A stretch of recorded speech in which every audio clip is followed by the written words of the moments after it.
Jennifer is going to start off this hour. She's in New Hampshire. Hi, Jennifer. Welcome to the Dave Ramsey Show. Hello, sir. Thank you for speaking with me today. Sure. What's up? A few months ago, I had to kick out my husband. He's an alcoholic who was abusive to my children while I was at work. So I don't know if, we're in the process of getting a divorce. Sure. And I don't know, after all is said and done, if I'll still be able to afford my home. Okay. So what do you make a year? It's your job. I make $110,000, and then I just started a per diem job, so I can, I have to pay for babysitters, but I'll be able to pick up unlimited hours pretty much. Okay. And so your take-home pay on the $110,000 amounts to what? It's $6,000 a month. Excellent job. And how much is your house payment? It's $3,000 a month. Okay. All right. Well, I think the important thing is the kids are okay. The important thing is you're okay. House is just a stupid house. There's one on every corner. Home is where you make it.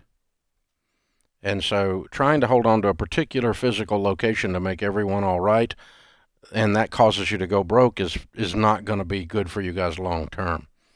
And so you have a house payment that's 50% of your take-home pay. You hearing me? Yep. Yeah. So as painful as it is while you're in the middle of all this other pain, I don't want to give you bad news, but bad news is that you try to hold on to this thing because you want to keep the environment stable for the kids in an unstable situation. And I appreciate Mama Bear wanting to do that. But the truth is it's going to starve you to death. So in the short term, everybody feels a little better. In the long term, everybody feels a lot worse. Yeah. And so if I'm you, unless something changes dramatically in your income, I probably would sell this house. Now, what is the house worth? Probably $750,000. And what do you owe on it? A little over $500. Okay. So you got some equity for a down payment on another property to start again. Worse things have happened to people. Okay? True. You've already made much harder decisions. In the last few weeks, you've made harder decisions than the decision to sell a house. Much harder. Agreed? Yes.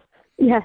It's just that you've got pain upon pain upon pain, and this idea of yet one more piece of instability just scares the crap out of you, which just makes you a good mom and a good lady. But your problem is your math doesn't work. You see what I'm telling you? Yeah, I've been trying to figure it out. Yeah.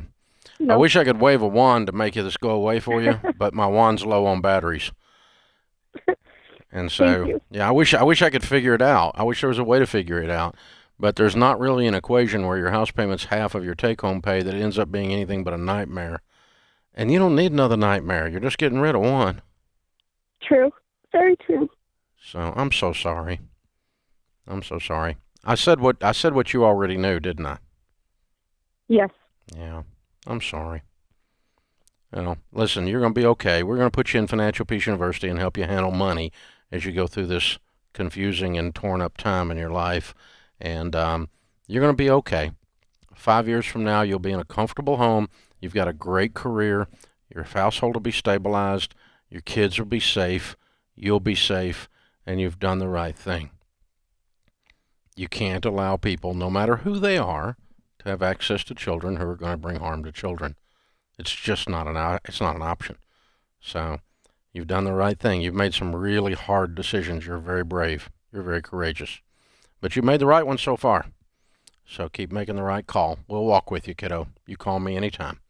Kelly will pick up right now. We'll get you signed up for Financial Peace university, and we'll walk with you through that part of it. I can't fix everything, but I can fix that part and help you with it. So thanks for the call. Let me just tell you, if you're going through a divorce, and nobody wants that, and I would never recommend divorce, I certainly would recommend keeping someone away from a lady or her children who was being abusive. Got no use for that at all. And so, but if somebody's going to go through that, most of the time, statistically speaking, you bought your house based on income that is not going to be in the house anymore. And so affording the house after the divorce is an unusual thing. It usually doesn't happen. You usually need to sell the house. But it's normal because we don't want the kids to change school systems. Their friends are all there. They've already got all this upheaval in their lives, and we want to protect them from any more upheaval, any more volatility, any more emotional pain. But you can't. You can't. They're going along for this ride. Because you're gonna trade one kind of emotional pain for another one, because later on they're gonna be broke. You're gonna be broke. You can't afford clothing. You can't afford their college debt. You can't afford their college tuition. You can't afford to live because you're house poor. That's a normal transaction. It's in most case studies that we see.